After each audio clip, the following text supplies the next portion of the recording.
وضعیت اضطراری. در عملکرد کمپرسورها تعدادی متغیرهای مهم از جمله برخی دماها، فشارها، سطوح مایعات وجود دارند که در صورت خارج شدن مقدار آنها از محدوده مجاز مشکلات جدی ایجاد می شود که در برخی موارد قابل کنترل نیستند. بنابراین در طراحی کمپرسورها تدابیری اندیشیده می شود که به محض بروز این تغییرات دستگاه به صورت خودکار از سرویس خارج شود. در غیر این صورت بایستی اپراتور به صورت اضطراری آن را از سرویس خارج کند. به طور کلی مهمترین عوامل قطع خودکار یا عواملی که منجر به از سرویس خارج شدن اضطراری می شوند عبارتند از: 1. سطح مایع در مخازن جمع‌آوری میعانات و مخزن آبگیر. سطح مایع در این مخازن بایستی از یک مقدار مشخص بیشتر نباشد. در غیر این صورت ابتدا آلارم‌های هشدار دهنده عمل خواهند کرد و در صورت عدم رفع مشکل جهت جلوگیری از ورود مایعات به داخل کمپرسور سیستم قطع خودکار عمل کرده و کمپرسور به صورت اضطراری از سرویس خارج می شود. 2. دمای گاز. در صورتی که دمای گاز مخصوصاً دمای خروجی کمپرسوری از میزان در نظر گرفته شده توسط طراح بالاتر رود، عملکرد کمپرسور ممکن است دچار اختلال شده که در این شرایط دستگاه به صورت خودکار از سرویس خارج می شود. به علاوه گاهی اوقات در صورتی که دمای ورودی کمتر از حد مجاز باشد، کمپرسور به صورت خودکار از سرویس خارج می گردد تا در خط لوله یخزدگی اتفاق نیفتاده و مسیر ورودی به کمپرسور مسدود نشود. 3. فشار روغن روانکاری.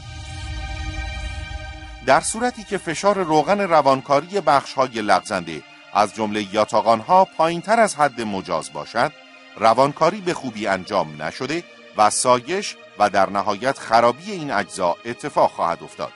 بنابراین در صورت بروز این مشکل بایستی کمپرسور به صورت خودکار از سرویس خارج شود.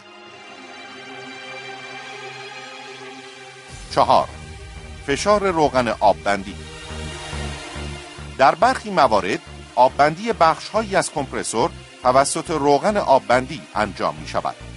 در این موارد در صورت افت فشار روغن نشتی اتفاق خواهد افتاد که باعث اتلاف گاز فرایندی و حتی در برخی موارد زمینه انفجار و آتش سوزی خواهد بود. بنابراین فشار روغن آببندی می تواند یکی از عوامل توقف خودکار کمپرسور باشد. 5. فشار هوای ابزار دقیق. اغلب سیستم‌های کنترلی توسط هوای ابزار دقیق کار می‌کنند. در صورتی که فشار هوای ابزار دقیق از مقدار مشخص شده کمتر گردد، کنترل عملکرد کمپرسور به خوبی انجام نشده و منجر به عملکرد غیر عادی کمپرسور می‌شود. به همین دلیل در صورت بروز این نقص و عدم امکان برطرف کردن آن، کمپرسور به طور خودکار متوقف می‌شود. 6. فشار بخار توربین. در کمپرسورهایی که محرک آنها توربین بخار است، در صورتی که فشار بخار توربین از حد مجاز کمتر شود، نیروی لازم برای چرخاندن کمپرسور تأمین نشده و عملکرد آن دچار اختلال خواهد شد. در این شرایط کمپرسور بایستی به صورت اضطراری از سرویس خارج شود. 7. شدت جریان برق ورودی به موتور. در کمپرسورهایی که محرک آنها موتور الکتریکی است، اگر شدت جریان برق ورودی به موتور از حد عادی بالاتر یا پایین‌تر رود، موتور آسیب خواهد دید. در نتیجه در این شرایط سیستم قطع خودکار کمپرسور عمل کرده و به صورت اضطراری کمپرسور از سرویس خارج می شود. 8. فشار آب خنک کن. با توجه به این مطلب که در بسیاری از موارد خنککاری گاز فرایندی بین مراحل کمپرسورهای چند مرحله‌ای، همچنین خنککاری روغن آببندی و روانکاری توسط آب انجام می شود، در صورت کاهش فشار آب از حد مجاز خنککاری به خوبی انجام نشده و میتواند باعث ایجاد مشکل در عملکرد کمپرسور و یا آسیب دیدن یاتاقان‌ها شود. 9. دمای روغن.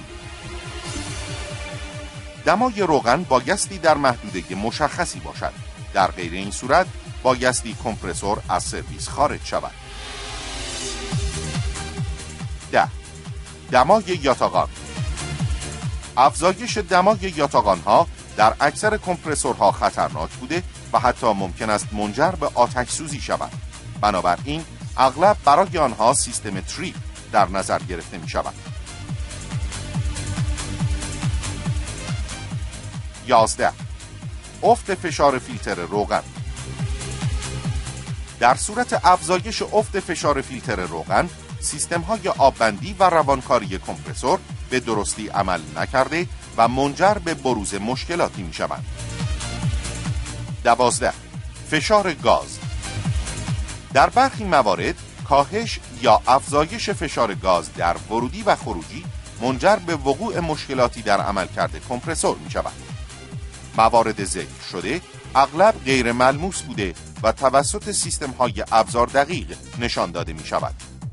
اما مواردی وجود دارد که به صورت ظاهری قابل احساس بوده و در صورت بروز آنها لازم است کمپرسور به صورت اضطراری و فوراً از سرویس خارج شود. از جمله این موارد میتوان به این علائم اشاره کرد. 1. صدای مکانیکی غیر عادی. 2. لرزش غیر عادی. 3. ترکیدگی لوله گاز. در صورتی که کمپرسور در هنگام عملکرد با خطراتی از جمله آتش سوزی یا نشت گازهای سمی مواجه شود، توسط دکمه از سرویس خارج کردن اضطراری و با مطلع کردن واحدهای بالادستی و پایین دستی بایستی به سرعت از سرویس خارج شود.